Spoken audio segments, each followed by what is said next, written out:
నమస్కారం ETV news కు స్వాగతం ముఖ్యాంశాలు ఏపీలో మంత్రులకు శాఖల కేటాయింపు ఉప ముఖ్యమంత్రిగా పవన్ పంచాయతీరాజ్ గ్రామీణాభివృద్ధి పర్యావరణ శాఖలు అప్పగింత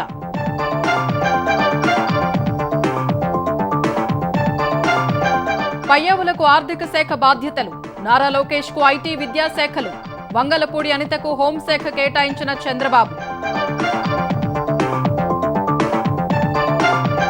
5 ఏళ్లలో 20 లక్షల ఉద్యోగాల హామీని నెరవేరుస్తామన్న లోకేష్ ఆంధ్రప్రదేశ్ నుంచి ఇతర రాష్ట్రాలకు తీవ్రమైన పోటీ తప్పదని వ్యాఖ్య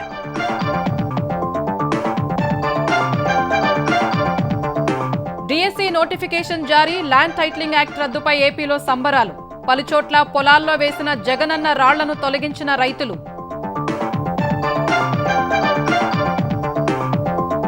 ప్రాణహిత చేవెళ్లను కాదని కాళేశ్వరం చేపట్టడంపై జస్టిస్ ఘోష్ ఆరా గ్రావిటీతో నీరు వచ్చే అవకాశాన్ని ఎలా వదులుకున్నారని ప్రశ్న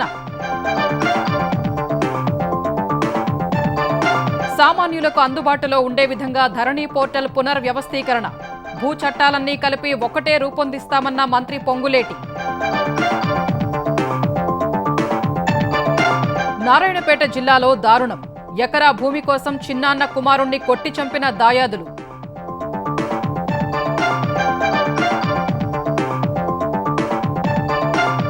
వయనాడ్ను వదులుకునేందుకు రాహుల్ గాంధీ మొగ్గు సోదరి ప్రియాంక పోటీ చేస్తారని విస్తృత ప్రచారం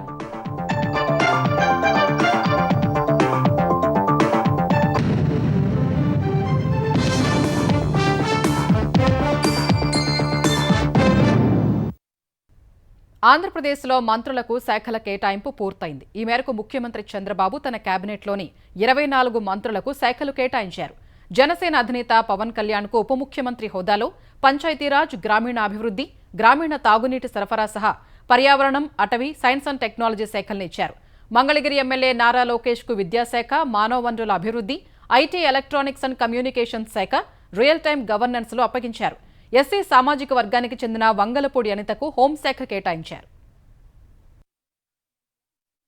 ఆంధ్రప్రదేశ్లో ఈ నెల 12న కొలువు తీరిన కొత్త ప్రభుత్వంలోని మంత్రులకు శాఖల కేటాయింపు పూర్తయింది. ఈ మేరకు ముఖ్యమంత్రి చంద్రబాబు 24 మంది మంత్రులకు శాఖలు కేటాయించారు. సాధారణ పరిపాలన శాంతి భద్రతలు ఇతర మంత్రులకు ఎవరికీ కేటాయించని శాఖలు తన వద్ద ఉంచుకున్న ముఖ్యమంత్రి అంతా ఊహించినట్లుగానే జనసేనాని పవన్ కళ్యాణ్ కు ఉప ముఖ్యమంత్రి పదవి కట్టబెట్టారు. ఈ హోదాలో ఆయనకు పంచాయతీరాజ్ గ్రామీణాభివృద్ధి గ్రామీణ తాగునీటి సరఫరా పర్యావరణం అటవీ సైన్స్ అండ్ టెక్నాలజీ శాఖలు కేటాయించారు. తెలుగుదేశం గత ప్రభుత్వంలో నారా లోకేష్ నిర్వర్తించిన పంచాయతీరాజ్ గ్రామీణాభివృద్ధి గ్రామీణ తాగునీటి సరఫరా శాఖలు ఈసారి పవన్ కు కేటాయించారు. లోకేష్ కి ఈసారి గతంలో తాను నిర్వర్తించిన ఐటీ శాఖ సహా విద్యా మానవ వనరుల అభివృద్ధి రియల్ టైమ్ గవర్నెన్స్ శాఖలను కేటాయించారు. గత 5 ఏళ్ల ప్రతిపక్షంలో పోలీసుల నుంచి అనేక వేధింపులు ఎస్సీ ఎస్టీ అట్రాసిటీ కేసును ఎదుర్కొన్న ఎస్సీ నేత వంగలపూడి అనితకు హోంశాఖను కేటాయించారు. విపత్తు నిర్వహణ శాఖను కూడా అనితకే అప్పగించారు. సీనియర్ నేత అచ్చెన్నాయుడుకు వ్యవసాయం సహకార మార్కెటింగ్ పశుసంవర్ధక శాఖలను కేటాయించారు. ఆర్థిక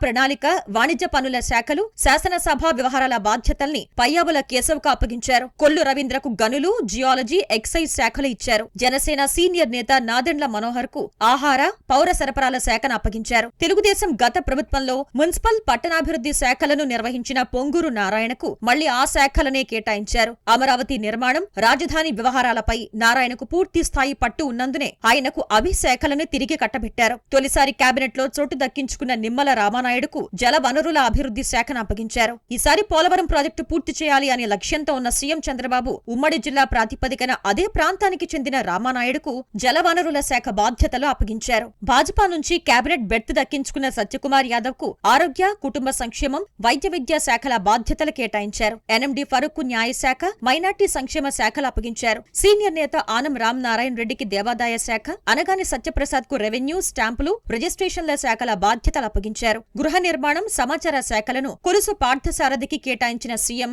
డోలా శ్రీ బాల వీరాంజనేయ స్వామికి సాంఘిక సంక్షేమం సచివాలయం గ్రామ వాలంటీర్ల వ్యవహారాలను అప్పగించారు. గొట్టిపాటి రవికుమార్ కు విద్యుత్ శాఖను అప్పగించిన చంద్రబాబు పర్యాటక సాంస్కృతిక సినిమాటోగ్రఫీ శాఖల బాధ్యతను కందుల దుర్గేష్ కు కేటాయించారు. గుమ్మడి సంధ్యారాణికి మహిళా శిశు సంక్షేమం గిరిజన సంక్షేమం బీసీ జనార్దన్ రెడ్డికి రోడ్లు భవనాలు మౌలిక వస్తులు పెట్టుబడుల శాఖలను కేటాయించారు. టీజీ భరత్ కు పరిశ్రమలు వాణిజ్యం ఆహార శుద్ధి అభివృద్ధి శాఖలు, ఎస్ సవితకు బీసీ సంక్షేమం, వెనకబడిన వర్గాల సంక్షేమం, చేనేత శాఖలు కేటాయించారు. వాసంశెట్టి సుభాష్ కు కార్మిక, పరిశ్రమలు, బీమా, వైద్య సేవల శాఖలు కేటాయించిన చంద్రబాబు కొండపల్లి శ్రీనివాస్ కు సూక్ష్మ, మధ్య తరహా పరిశ్రమలు, ఎంఎస్ఎంఈ, సెర్ప్, ఎన్ఆర్ఐ వ్యవహారాల శాఖలు అప్పగించారు. మండిపల్లి రాంప్రసాద్ రెడ్డికి రవాణా, యువజన, క్రీడల శాఖల బాధ్యతల్ని ఇచ్చారు.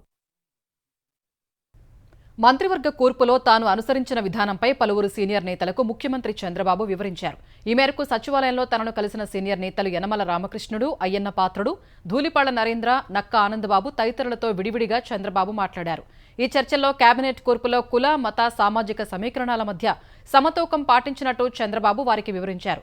పార్టీ పరంగా నేతలు చేసే సేవలు, ఇచ్చే సూచనలు ప్రభుత్వానికి ఎంతో అవసరమన్న చంద్రబాబు సీనియర్లకు ఖచ్చితంగా తగిన గుర్తింపు, ప్రాధాన్యం ఉంటుందని చెప్పారు.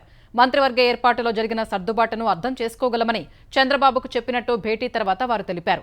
మంత్రివర్గంలో చోటు దక్కని సీనియర్లకు తగిన గుర్తింపు ఉంటుందని చంద్రబాబు భరోసా ఇచ్చారని వెల్లడించారు. అధినేత ఎలా చెప్తే అలా పనిచేసేందుకు సిద్ధంగా ఉన్నామని స్పష్టం చేశారు. మంత్రిగా 2019లో పనిని ఎక్కడ ఆపానో అక్కడి నుంచే తిరిగి ప్రారంభిస్తానని ఆంధ్రప్రదేశ్ విద్యా, ఐటీ శాఖ మంత్రి నారా లోకేష్ తెలిపారు. వచ్చే 5 ఏళ్లలో 20 లక్షల ఉద్యోగాలు ఇస్తామన్న హామీ నెరవేర్చడానికి ప్రతి అవకాశాన్ని చేజిక్కించుకుంటానని స్పష్టం చేశారు. తనపై నమ్మకం ఉంచి విద్య, ఐటీ, ఎలక్ట్రానిక్స్, ఆర్టీజీ శాఖలు కేటాయించిన ముఖ్యమంత్రికి లోకేష్ కృతజ్ఞతలు తెలిపారు. పంచాయతీరాజ్ శాఖ మంత్రిగా చేసిన గత అనుభవం ఇప్పుడు జీవనోపాధి, విద్యను రాష్ట్రంలోని గ్రామీణ ప్రాంతాలకు తీసుకెళ్లేందుకు ఉపయోగపడుతుందని ట్వీట్ చేశారు. యువతకు పరిశ్రమల్లో ఉద్యోగాలు, నైపుణ్యం కల్పించడానికి తాజా ప్రయాణాన్ని ప్రారంభిస్తానని తెలిపారు. ఈసారి ఉద్యోగ కల్పనలో ఇతర రాష్ట్రాలకు ఆంధ్రప్రదేశ్ తీవ్రమైన పోటీ ఇస్తుందని లోకేష్ అన్నారు. ముఖ్యమంత్రిగా చంద్రబాబు బాధ్యతలు తీసుకున్న మొదటి రోజే 5 హామీలు అమలు చేయడంపై ఏపీ ప్రజల్లో హర్షం వ్యక్తమవుతోంది. పలు జిల్లాల్లో చంద్రబాబు చిత్రపటాలకు క్షీరాభిషేకాలు చేస్తూ స్వీట్లు పంచిపెడుతున్నారు. పెందుర్తి నియోజకవర్గం సబ్బవరంలో చంద్రబాబు, పవన్ చిత్రపటాలకు పాలాభిషేకం చేశారు. గుంటూరు జిల్లా తక్కెళ్లపాడులో తెలుగుదేశం శ్రేణులు ఎన్టీఆర్ విగ్రహానికి పాలాభిషేకం చేశాయి. ఎన్టీఆర్ జిల్లా నందిగామ ఎమ్మెల్యే తంగిరాల సౌమ్య తన కార్యాలయంలో చంద్రబాబు చిత్రపటానికి పాలాభిషేకం చేశారు. పెన్షన్ల పెంపుపై లబ్ధిదారులు హర్షం వ్యక్తం చేశారు. మేనిఫెస్టోలో చెప్పినట్లుగానే 5 హామీల్ని నెరవేరుస్తూ సీఎం చంద్రబాబు సంతకాలు చేసి మాట నిలబెట్టుకున్నారని అంటున్నారు. కడపలో వృద్ధులు, వికలాంగులు, పేద ప్రజలు సంతోషం వ్యక్తం చేశారు. 4,000 రూపాయల పింఛను హామీ, అన్నా క్యాంటీన్లను తెరవడం శుభపరిణామమని పేర్కొన్నారు. మెగా డిఎస్సీపై చంద్రబాబు తొలి సంతకం చేయటాన్ని తిరుపతి శ్రీ వెంకటేశ్వర విశ్వవిద్యాలయం విద్యార్థులు స్వాగతించారు. వర్సిటీ పరిపాలనా భవనం ఎదుట చంద్రబాబు చిత్రపటానికి నిరుద్యోగులు, విద్యార్థులు పాలాభిషేకం చేశారు. నారా చంద్రబాబు నాయుడు గారు కూడా మెగా డిఎస్సీ పైన తొలి సంతకం చేస్తానని ఆ రోజు ప్రతిపక్షంలో ఉన్నప్పుడు హామీ ఇవ్వడం జరిగింది. ఆ హామీని నెరవేర్చుకోవడం జరిగింది. ఇక్కడ ఉన్నటువంటి ప్రతి నిరుద్యోగులు యూనివర్సిటీలో మేము పండుగ చేసుకుంటున్నాము. మేము ఒకటే చెప్పినాం, జాబు రావాలంటే బాబు రావాలి, బాబు ఉంటేనే ఆంధ్రప్రదేశ్ అభివృద్ధి చెందుతుందని ఆ రోజు చెప్పినాము. మెగా డిఎస్సీ వదిలారు కదా, ఇప్పుడు అలానే ఐటీ అన్ని ఇండస్ట్రీస్లో మంచిగా డెవలప్ అయితే అవుతుందని హోప్ ఉంది. చంద్రబాబు నాయుడు సీఎం పదవి తీసుకున్న వెంటనే సైన్ చేయడం అనేది చాలా గ్రేట్. వచ్చిన వెంటనే ఫస్ట్ ఒక 15 చేశారు, దానికి ఆనందంగా ఉంది. ల్యాండ్ టైటిలింగ్ చట్టాన్ని రద్దు చేస్తూ చంద్రబాబు సంతకం చేయటాన్ని ఆంధ్రప్రదేశ్ రైతులు, న్యాయవాదులు స్వాగతించారు. భూహక్కు చట్టం రద్దుపై చంద్రబాబు సంతకం చేయటాన్ని అఖిల భారత న్యాయవాదుల సంఘం, గుంటూరు బార్ అసోసియేషన్ సభ్యులు స్వాగతించారు. తమ పోరాటాన్ని గుర్తించి ప్రజల మేలు కోసం కూటమి ప్రభుత్వం సాహసోపేతమైన నిర్ణయం తీసుకుందని కృతజ్ఞతలు తెలిపారు. అధికారంలోకి రాగానే ల్యాండ్ టైటిలింగ్ చట్టాన్ని రద్దు చేస్తామన్న హామీని చంద్రబాబు నిలబెట్టుకోవడంపై ప్రముఖ న్యాయవాది, ఏపీ బార్ కౌన్సిల్ సభ్యులు ముప్పాళ్ల సుబ్బారావు హర్షం వ్యక్తం చేశారు. భూరక్ష చట్టం రద్దుపై అవనిగడ్డ బార్ అసోసియేషన్ హర్షం వ్యక్తం చేసింది. గత ప్రభుత్వంపై తాము చేసిన ఉద్యమానికి ఫలితం దక్కిందని సంతోషం వ్యక్తం చేశారు. ల్యాండ్ టైటిలింగ్ యాక్ట్ రద్దుపై సిక్కోలు న్యాయవాదులు హర్షం వ్యక్తం చేశారు. తమ భూములకు రక్షణ లేకుండా పోతుందని ఆందోళనకు సీఎం చెక్ పెట్టారని గుంటూరు జిల్లా రైతులు సంతోషం వ్యక్తం చేశారు. ఎక్కడా లేని చట్టం తీసుకొచ్చి మా మెడకు ఉత్తాడిపించే పనిలో ఉండగా చంద్రబాబు నాయుడు గారు ఎన్నికల ముందు మాకు ఒక హామీ ఇచ్చారండి. నేను వస్తే టైటిలింగ్ డీడ్ యాక్ట్ రద్దు చేస్తాను, 2వ సంతకం పెడతాను అన్నారు. ఆయన అన్నమాట నిలుపుకున్నందుకు ఆయన ధన్యవాదాలు తెలియజేసుకుంటున్నామండి. బాబు గారు 2వ సంతకం ద్వారా ఈ యాక్ట్ను రద్దు చేయటం వలన రాష్ట్ర రైతాంగం మొత్తం చాలా హర్షాతిరేకాలు వ్యక్తం చేస్తున్నారు. మా భూమి మా హక్కు అనే విధం మీద ఎవరి భూమి వాళ్ళు అమ్ముకోవచ్చు, ఎప్పుడైనా కొనుక్కోవచ్చు అనే కార్యక్రమంతో చాలా ఆనందంగా ఉన్నారు. ముఖ్యమంత్రిగా బాధ్యతలు చేపట్టిన వెంటనే కార్యాచరణ ప్రారంభించిన చంద్రబాబు సోమవారం పోలవరం ప్రాజెక్టును సందర్శించే అవకాశం ఉన్నట్లు తెలుస్తోంది. సచివాలయంలో జలవనరుల శాఖ అధికారులతో సమావేశమైన సీఎం పోలవరం సహా వివిధ సాగునీటి ప్రాజెక్టుల నిర్మాణాల వివరాలు అడిగి తెలుసుకున్నారు. శ్వేతపత్రాలు విడుదల చేసేందుకు సిద్ధమవుతోన్న చంద్రబాబు గత పాలనకు ఇప్పటికీ భిన్నత్వాన్ని చూపించాలని భావిస్తున్నారు. సమయపాలన ఖచ్చితంగా పాటించాలని నిర్ణయించుకున్న ఆయన ఉదయం 10 గంటల నుంచి సాయంత్రం 6 గంటల వరకు సచివాలయంలోనే ఉండాలని నిర్ణయించుకున్నారు. నిరంతరం సచివాలయానికి రావాలని తనను కలిసిన మంత్రులకు కూడా చంద్రబాబు సూచించారు. శాఖలపై పట్టు పెంచుకోవాలని, పరిపాలన పరంగా పూర్తిస్థాయి అవగాహన తెచ్చుకోవాలని దిశానిర్దేశం చేశారు. జిల్లాల్లో, నియోజకవర్గాల్లో కొత్త మంత్రుల పర్యటన పూర్తయ్యాక తొలి మంత్రివర్గ సమావేశం నిర్వహించే అవకాశం ఉంది. పోలవరం పర్యటన పూర్తయ్యాక శాసనసభ సమావేశాలు నిర్వహించాలని ప్రభుత్వం యోచిస్తున్నట్లు తెలుస్తోంది. కాకినాడ జిల్లాకు చెందిన వైకాపా బాధిత మహిళ ఆరుద్ర కుమార్తె వైద్య సాయానికి 5 లక్షల రూపాయల ఆర్థిక సాయం చేస్తామని ముఖ్యమంత్రి చంద్రబాబు హామీ ఇచ్చారు. దివ్యాంగురాలైన ఆరుద్ర కుమార్తెకు 10,000 రూపాయల పెన్షన్ మంజూరు చేస్తామని చెప్పారు. ఈ సాయంత్రం సచివాలయంలో తనను కలిసిన ఆరుద్ర యోగక్షేమాల్ని చంద్రబాబు తెలుసుకున్నారు. వైకాపా ప్రభుత్వ హయాంలో ఆర్థిక సాయం అందక కుమార్తెకు వైద్యం చేయించలేక ఎదుర్కొన్న ఇబ్బందుల్ని ఆరుద్ర చంద్రబాబుకు వివరించారు. మాజీ మంత్రి దాడిశెట్టి రాజా గన్మెన్ వైకాపా నేతల దాడిలో తాము గాయపడిన తీరును తెలిపారు. ఆమె ఆస్తి వివాదం పరిష్కరించేందుకు ప్రభుత్వం సాయం చేస్తుందని చంద్రబాబు భరోసా ఇచ్చారు. ప్రాణహిత చేవెళ్ల సుజల స్రవంతి ఎత్తిపోతల పథకాన్ని కాదని కాళేశ్వరం ఎత్తిపోతల ప్రాజెక్టును ఎందుకు చేపట్టారనే అంశంపై జస్టిస్ పీసీ ఘోష్ కమిషన్ ఆరా తీస్తోంది. గ్రావిటీ ద్వారా నీరు వచ్చే అవకాశం ఉండగా భారీ వ్యయంతో ఎత్తిపోతలు చేపట్టాల్సిన అవసరం, అందుకు కారణాల్ని అన్వేషిస్తోంది. ప్రాణహిత చేవెళ్ల ఎత్తిపోతల సహా మేడిగడ్డ నుంచి నీటిని ఎత్తిపోసే అంశంపై 5 సభ్యులతో కూడిన విశ్రాంత ఇంజనీర్ల కమిటీ ఇచ్చిన నివేదిక, దానిపై అప్పటి ప్రభుత్వం తీసుకున్న చర్యల్ని ఆరా తీస్తోంది. ప్రాణహిత చేవెళ్ల కాదని కాళేశ్వరం చేపట్టడంపై ఎవరు ఎందుకు నిర్ణయం తీసుకున్నారో వివరాలు సమర్పించాలని తెలంగాణ నీటిపారుదల శాఖను కమిషన్ ఆదేశించింది. గోదావరిలో నీరు ఉండగా ప్రాణహిత జలాల్ని ఎత్తిపోయాల్సిన అవసరం ఏంటనే అంశంపై ఆరా తీస్తోంది. ఇప్పటికే మధ్యంతర నివేదిక ఇచ్చిన జాతీయ డ్యామ్ సేఫ్టీ అథారిటీ నిపుణుల కమిటీని తుది నివేదిక ఇవ్వాలని జస్టిస్ పీసీ ఘోష్ ఆదేశించారు. కాళేశ్వరం ప్లానింగ్పై పూణేలోని CWPRS నుంచి కూడా నివేదిక కోరారు. జూలై మొదటి వారంలో నివేదికలు వచ్చే అవకాశం ఉండగా విజిలెన్స్ విభాగం నుంచి తుది నివేదిక కోరారు. కాళేశ్వరం బ్యారేజీలపై విచారణ చేపట్టిన జస్టిస్ ఘోష్ ఇవాళ ఈఎన్సీ జనరల్ కార్యాలయం, O&M విభాగాల ఇంజనీర్ల నుంచి వివరాలు సేకరించింది. ఇంతటితో ఇంజనీర్లకు సంబంధించి విచారణ దాదాపు పూర్తి కాగా ఈ నెల 27 లోపు అన్ని అఫిడవిట్లు వచ్చాక పూర్తి స్థాయిలో విశ్లేషించి తదుపరి కార్యాచరణ చేపట్టనున్నారు. ధరణి పోర్టల్ను సామాన్యులకు అందుబాటులో ఉండేలా పునర్వ్యవస్థీకరిస్తామని తెలంగాణ రెవెన్యూ శాఖ మంత్రి పొంగులేటి శ్రీనివాసరెడ్డి తెలిపారు. భూమికి సంబంధించిన ముఖ్యమైన చట్టాలన్నీ కలిపి ఒకే చట్టంగా రూపొందించాలని ధరణిపై ఏర్పాటైన కమిటీ సూచించినట్టు ఆయన వెల్లడించారు. భూ వివాదాల పరిష్కారం కోసం రెవెన్యూ ట్రైబ్యునల్ ఏర్పాటు చేయాలని సిఫారసు చేసిందన్నారు. సచివాలయంలో ధరణి కమిటీ సభ్యులు ఎం కోదండరెడ్డి, ఎం సునీల్ కుమార్, మధుసూదన్లతో మంత్రి సమావేశమై చర్చించారు. ఎలాంటి అధ్యయనం చేయకుండా గత ప్రభుత్వం తీసుకొచ్చిన ధరణి పోర్టల్ వల్ల లక్షలాది కుటుంబాలు భూ సమస్యలతో చిన్నాభిన్నమైనట్టు తెలిపారు. ఇటీవల ఖమ్మం జిల్లాలో పర్యటించినప్పుడు ప్రతి గ్రామంలో సుమారు 200 కుటుంబాలు భూ సమస్యలు ఎదుర్కొంటున్నట్లు తన దృష్టికి వచ్చిందన్నారు. భూ సమస్యల నుంచి ఉపశమనం కలిగించడానికి ధరణి పోర్టల్ను పునర్వ్యవస్థీకరించి చట్టాల్లో మార్పులు చేసేందుకు అవసరమైన చర్యలు చేపట్టామని మంత్రి తెలిపారు. ధరణి కమిటీ తుది నివేదిక ప్రభుత్వానికి సమర్పించక ముందే అన్ని జిల్లా కలెక్టర్లతో సమావేశం నిర్వహించాలని నిర్ణయించినట్టు శ్రీనివాసరెడ్డి వెల్లడించారు. గత ప్రభుత్వం పార్ట్ బిలో ఉంచిన భూ సమస్యల్ని వేగంగా పరిష్కరించేందుకు చర్యలు చేపట్టాలని సూచించారు. భూ తగాదాలో దాయాదులు చేసిన దాడిలో వ్యక్తి చనిపోయిన ఘటన నారాయణపేట జిల్లా ఊట్కూరు మండలం చిన్నపొర్లలో జరిగింది. చిన్నపొర్లకు చెందిన గువ్వల సంజప్ప ఉపాధి కోసం హైదరాబాద్లో ఉంటున్నారు. ఇటీవల ఉన్న పొలం సాగు చేసుకునేందుకు సొంతూరు వెళ్లారు. ఆయనకు ఉన్న 4.5 ఎకరాల భూమిపై 2 ఏళ్ల నుంచి తమ దాయాదులతో గొడవ జరుగుతోంది. ఇదే అంశంపై సంజప్ప పోలీసులను ఆశ్రయించగా కోర్టుకు వెళ్లాలని సూచించారు. ఈ క్రమంలోనే నిన్న పొలానికి వెళ్లిన సంజప్ప విత్తులు నాటేందుకు ప్రయత్నించాడు.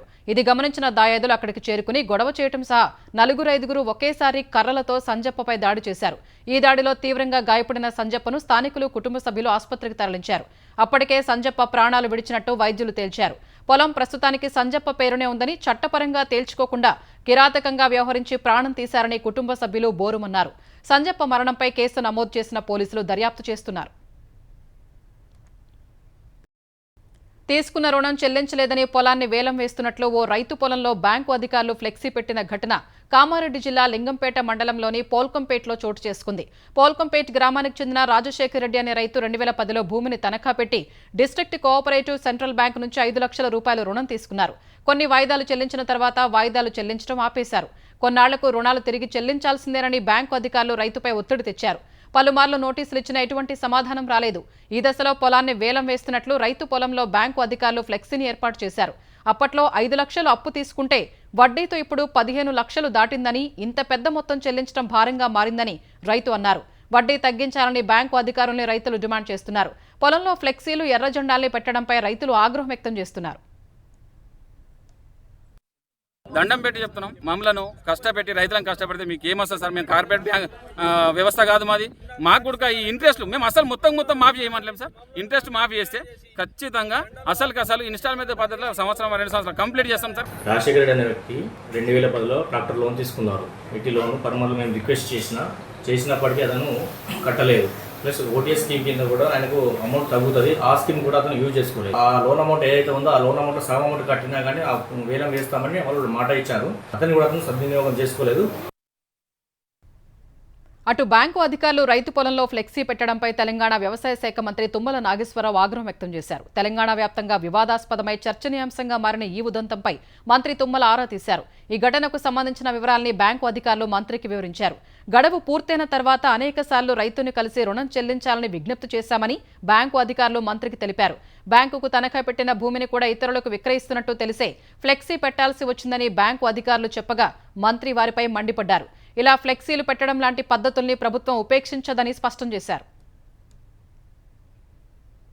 తెలంగాణలో రుణమాఫీ అమలు కోసం పీఎం కిసాన్ సమ్మాన్ నిధి డేటాను ప్రాతిపదికగా తీసుకోవాలన్న తెలంగాణ ప్రభుత్వ నిర్ణయం సరికాదని మాజీ మంత్రి సింగిరెడ్డి నిరంజన్ రెడ్డి అన్నారు. రుణమాఫీ అందరికీ వర్తింపు చేయాలన్న ఆయన ప్రభుత్వ ఆంక్షలు గర్హనీయమని తెలిపారు. రైతులు ఎవరైనా రైతులేనని ఎన్నికల హామీ ప్రకారం అందరికీ రుణమాఫీ చేయాలని కోరారు. 7 నెలలు దాటినప్పటికీ ఇంకా కట్ ఆఫ్ డేట్ కూడా నిర్ణయించకపోవడం ప్రభుత్వ అసమర్థత, నిర్లక్ష్యానికి నిదర్శనమని ఆరోపించారు. దేశంలో తొలిసారి కేసీఆర్ రైతు బంధు పథకం అమలు చేసినందున కేంద్రంపై ఒత్తిడి పెరిగి ప్రధానమంత్రి కిసాన్ సమ్మాన్ యోజన పథకాన్ని తీసుకొచ్చిందన్నారు. తెలంగాణలో 70 లక్షల మందికి పైగా రైతులు ఉంటే కేంద్ర ప్రభుత్వ కిసాన్ సమ్మాన్ నిధిని గరిష్టంగా 36 లక్షల మందికే లబ్ధి కలుగుతోందని నిరంజన్ రెడ్డి వివరించారు. భారా సహాయంలో 70 లక్షల మంది రైతులకు ఎలాంటి ఆంక్షలు లేకుండా రైతు బంధు ఇచ్చామన్న మాజీ మంత్రి ఇప్పుడు కూడా అదే తరహాలో ఇవ్వాలని డిమాండ్ చేశారు. తెలుగు పాఠ్య పుస్తకాల ముందు మాటలో తప్పులపై తెలంగాణ ప్రభుత్వం చర్యలు తీసుకుంది. ముందు మాటలో ముఖ్యమంత్రిగా కేసీఆర్, విద్యాశాఖ మంత్రిగా సబితా ఇంద్రారెడ్డి పేర్లను ముద్రించడాన్ని తీవ్రంగా పరిగణించిన ప్రభుత్వం 2 అధికారులపై బదిలీ వేటు వేసింది. Text books press services director Srinivasachari, SCERT అదనపు డైరెక్టర్ రాధారెడ్డిలను పాఠ్య పుస్తకాల బాధ్యతల నుంచి తప్పించింది. ఎస్సీఈఆర్టీ డైరెక్టర్గా పాఠశాల విద్య అదనపు డైరెక్టర్ రమేష్ కు బాధ్యతలు అప్పగించింది. టీఆర్ఈఐఎస్ కార్యదర్శి రమణ్ కుమార్ కి ముద్రణా సేవల డైరెక్టర్గా బాధ్యతలు అప్పగించింది. బదిలీ చేసిన శ్రీనివాసాచారికి మోడల్ స్కూల్స్ అదనపు డైరెక్టర్గా, రాధారెడ్డికి సమగ్ర శిక్ష అసిస్టెంట్ స్టేట్ ప్రాజెక్టు డైరెక్టర్గా బాధ్యతలు అప్పగించింది. ముందు మాటలో తప్పులతో 1వ తరగతి నుంచి 10వ తరగతి వరకు పంపిణీ చేసిన తెలుగు పాఠ్య పుస్తకాలను వెనక్కి తీసుకోవాలని డీఈఓలను విద్యాశాఖ ఇప్పటికే ఆదేశించింది. తెలుగుదేశం ఆవిర్భావం నుంచి వెన్నుదన్నుగా నిలుస్తున్న బీసీలకు పదవుల కేటాయింపులో అగ్రతాంబూలం ఇస్తూ వచ్చిన పార్టీ ఏపీ అధ్యక్ష పదవికి మరోసారి బీసీనే ఎంపిక చేసే అవకాశం ఉంది. ఇప్పటికే మంత్రి పదవుల కేటాయింపులో బీసీలకు అత్యధిక ప్రాధాన్యమిచ్చిన సీఎం చంద్రబాబు పార్టీ ఏపీ అధ్యక్ష పదవికి గాజువాక ఎమ్మెల్యే పల్లా శ్రీనివాసరావు పేరును ఖరారు చేసినట్లు తెలుస్తోంది. అచ్చెన్నాయుడిని మంత్రివర్గంలోకి తీసుకున్నందున కొత్త అధ్యక్షుడి నియామకం చేపట్టినట్టు తెలిసింది. అసెంబ్లీ ఎన్నికల్లో గాజువాక నుంచి ఆంధ్రప్రదేశ్లోనే అత్యధికంగా 95,235 ఓట్ల మెజారిటీతో గెలిచిన బీసీ యాదవ్ వర్గానికి చెందిన పల్లా శ్రీనివాస్ను తెలుగుదేశం ఏపీ అధ్యక్ష పదవిలో నియమిస్తారని సమాచారం. పల్లాకు ప్రజల్లో ఉన్న పలుకుబడి సహా పార్టీ కోసం ఆయన పనిచేసిన తీరును గుర్తించి ఏపీ అధ్యక్ష పదవిని ఆయనకు ఇవ్వాలని చంద్రబాబు భావిస్తున్నట్టు తెలిసింది. కృష్ణా జిల్లా కృత్తివెన్ను మండలంలో జాతీయ రహదారిపై 2 వాహనాలు ఢీకొన్న ఘటనలో 6 మృత్యువాత పడ్డారు. సీతనపల్లి గ్రామం వద్ద ఐషర్ వాహనం కంటైనర్ను ఢీకొన్న ఈ ఘటనలో 2 వాహనాల డ్రైవర్లు, మరో 3 అక్కడికక్కడే చనిపోయారు. మరొకరు ఆసుపత్రిలో చికిత్స చేస్తూ ఉండగా మరణించారు. లోసరి బ్రిడ్జ్ నుంచి పడన వైపు వెళుతున్న ఐషర్ వాహనం ట్రాక్టర్ను దాటే క్రమంలో ఎదురుగా వస్తున్న కంటైనర్ను ఢీకొనడంతో ఈ దుర్ఘటన జరిగింది. ఐషర్లో డ్రైవర్ సహా 10 మంది ఉన్నట్టు పోలీసులు చెప్పారు. మృతుల్లో 5 తాళ్లరేవు వాసులు ఉన్నట్టు తెలిపారు. ఈ ఘటనపై సీఎం చంద్రబాబు ఆదేశాలతో మంత్రి కొల్లు రవీంద్ర మచిలీపట్నం ప్రభుత్వ ఆసుపత్రిలో క్షతగాత్రుల్ని పరామర్శించారు. మృతుల కుటుంబాలకు ముందస్తుగా 5 లక్షల ఎక్స్గ్రేషియా ప్రకటించారు. మృతుల కుటుంబాలకు అన్ని విధాలా అండగా ఉంటామని హామీ ఇచ్చారు. పాత్రికేయ లోకానికి దివంగత రామోజీరావు ఓ దిక్సూచిగా ఉండేవారని తెలంగాణ వర్కింగ్ జర్నలిస్టుల ఫెడరేషన్ పేర్కొంది. ఆయన లేని లోటు పూడ్చలేనిదని సంఘం నాయకులు కొనియాడారు. రామోజీరావు మృతికి సంతాపంగా హైదరాబాద్ త్యాగరాజ గానసభలో నిర్వహించిన కార్యక్రమంలో జర్నలిస్టు సంఘాల నేతలు పాల్గొన్నారు. రామోజీరావు కృషిని, ఆయనతో ఉన్న అనుబంధాన్ని గుర్తు చేసుకున్నారు. తెలుగు పదాలకు ఈనాడును పుట్టినిల్లుగా పేర్కొన్న జర్నలిస్టులు ఎందరో పాత్రికేయుల్ని అందించిన అక్షర సైనికుడు రామోజీరావు అని కొనియాడారు. G7 శిఖరాగ్ర సదస్సు కోసం ఇటలీ వెళ్లిన ప్రధాని నరేంద్ర మోదీ పలు దేశాధినేతలతో ద్వైపాక్షిక చర్చలు జరిపారు. తొలుత ఫ్రాన్స్ అధ్యక్షుడు ఇమ్మాన్యుయల్ మేక్రాన్తో సమావేశమైన మోదీ ఇరు దేశాల మధ్య రక్షణ, అణు, అంతరిక్ష రంగాలతో సహా వ్యూహాత్మక భాగస్వామ్యాన్ని మరింత బలోపేతం చేసే మార్గాలపై చర్చించారు. ప్రపంచ, ప్రాంతీయ సమస్యలపై అభిప్రాయాల్ని పంచుకున్నారు. ఈ మేరకు ఫ్రాన్స్ అధ్యక్షుడితో మోదీ చర్చలు జరిపిన విషయాన్ని విదేశాంగ మంత్రిత్వ శాఖ అధికార ప్రతినిధి రణధీర్ జైస్వాల్ ఎక్స్లో పోస్ట్ చేశారు. బ్రిటన్ ప్రధాని రిషి సునాక్తో ద్వైపాక్షిక చర్చలు జరిపిన ప్రధాని ద్వైపాక్షిక బంధం, ఉమ్మడి ప్రయోజనాలపై సమాలోచనలు జరిపారు. ఉక్రెయిన్ అధ్యక్షుడు జెలెన్స్కీతో సమావేశమైన మోదీ రష్యాతో వివాదానికి చర్చలే మార్గమని సూచించారు. గతేడాది హిరోషిమాలో జరిగిన G7 శిఖరాగ్ర సదస్సు సందర్భంగా జెలెన్స్కీతో సమావేశమైన మోదీ రష్యా, ఉక్రెయిన్ మధ్య వివాదాన్ని చర్చలు, దౌత్యం ద్వారానే పరిష్కరించుకోవాలని చెప్పారు. దేశంలోని ప్రభుత్వ, ప్రైవేటు వైద్య కళాశాలల్లో ఎంబీబీఎస్, బీడీఎస్ కోర్సుల్లో ప్రవేశాల కోసం నిర్వహించిన జాతీయ అర్హత పరీక్ష నీట్ ప్రశ్నాపత్రం లీక్ అయిందన్న ఆరోపణలపై సీబీఐతో దర్యాప్తు జరిపించాలన్న పిటిషన్పై సుప్రీంకోర్టు కేంద్రం సహా నేషనల్ టెస్టింగ్ ఏజెన్సీకి నోటీసులు జారీ చేసింది. నీట్ పేపర్ లీక్ అయిందన్న ఆరోపణలపై సీబీఐ విచారణ జరపాలని వేసిన పిటిషన్పై ఇవాళ జస్టిస్ విక్రమ్నాథ్, జస్టిస్ సందీప్ మెహతాలతో కూడిన వెకేషన్ బెంచ్ విచారణ జరిపింది. ఈ సమయంలోనే 2 వారాల్లో కౌంటరు దాఖలు చేయాలని కేంద్రం, ఎన్టీఏ, ఇతర సంస్థలకు ధర్మాసనం నోటీసులు జారీ చేసింది. ఇదే సమయంలో నీటి వ్యవహారంలో వేర్వేరు హైకోర్టుల్లో దాఖలైన పిటిషన్లను సుప్రీంకోర్టుకు బదిలీ చేయాలని ఎన్టీఏ వేసిన పిటిషన్పై కూడా విచారణ జరిపిన ధర్మాసనం సమాధానం చెప్పాలని ఇతర కక్షిదారులకు నోటీసులు ఇచ్చింది. వేర్వేరు కోర్టుల్లో ఒకే తరహా వ్యాజ్యాలపై విచారణ జరిపితే గందరగోళం తలెత్తే అవకాశం ఉన్నందున సుప్రీంకు బదిలీ చేయాలని ఎన్టీఏ చేసిన విజ్ఞప్తిపై ధర్మాసనం ఆదేశాలిచ్చింది. తదుపరి విచారణ జూలై 8కి వాయిదా వేసింది. సార్వత్రిక ఎన్నికల్లో రాయ్బరేలీ, వైనాడ్లలో గెలిచిన కాంగ్రెస్ అగ్రనేత రాహుల్ గాంధీ వైనాడ్ స్థానాన్నే వదులుకుంటారని తెలుస్తోంది. అక్కడి నుంచి రాహుల్ సోదరి ప్రియాంక గాంధీ పోటీ చేయనున్నట్లు కథనాలు ప్రచారంలోకి వచ్చాయి. ఇటీవలే కేరళలో పర్యటించిన రాహుల్ ఏ సీటు వదులుకోవాలనే అంశంపై ఇంకా ఓ నిర్ణయానికి రాలేకపోతున్నట్లు తెలిపారు. తాను ఏ నిర్ణయం తీసుకున్నప్పటికీ 2 నియోజకవర్గాల ప్రజలు సంతోషిస్తారని భావిస్తున్నట్లు చెప్పారు. వైనాడ్ స్థానం ఖాళీ కావచ్చని కేరళ పీసీసీ అధ్యక్షుడు సుధాకరన్ చేసిన వ్యాఖ్యలతో రాహుల్ ఆ స్థానాన్ని వదులుకుంటారనే చర్చ మొదలైంది. గల్ఫ్ దేశం కువైట్లో జరిగిన అగ్ని ప్రమాదంలో మృతి చెందిన 45 మంది భారతీయుల మృతదేహాలు స్వదేశం చేరాయి. కువైట్ నుంచి వాయుసేన సరుకు రవాణా విమానంలో మృతదేహాల్ని కొచ్చి విమానాశ్రయానికి తరలించారు. అక్కడ 31 మృతదేహాలకు కేరళ సీఎం పినరయి విజయన్, కేంద్ర మంత్రి సురేష్ గోపి, కేరళ మంత్రులు నివాళి అర్పించారు. ఈ 31 మృతదేహాల్లో 23 కేరళకు చెందిన వారివి కాగా 7 తమిళనాడు, 1 కర్ణాటకకు చెందిన వారివిగా ఉన్నాయి. తర్వాత ఈ 31 మృతదేహాల్ని వారి కుటుంబ సభ్యులకు అప్పగించారు. మరో 14 మృతదేహాల్ని అదే వాయుసేన విమానంలో ఢిల్లీకి తరలించారు. 2 రోజుల క్రితం కువైట్లోని మంగాఫ్ జిల్లాలోని 6 అంతస్తుల భవనంలో జరిగిన అగ్ని ప్రమాదంలో 49 మంది చనిపోయారు. వారిలో 45 మంది భారతీయులు ఉన్నారు. మరో 50 మందికి పైగా గాయపడ్డారు. విదేశాంగ శాఖ సహాయ మంత్రి కీర్తివర్ధన్ సింగ్ కువైట్ అధికారులతో సమన్వయం చేసి మృతదేహాల్ని త్వరగా స్వదేశానికి తరలించేందుకు మార్గం సుగమం చేశారు.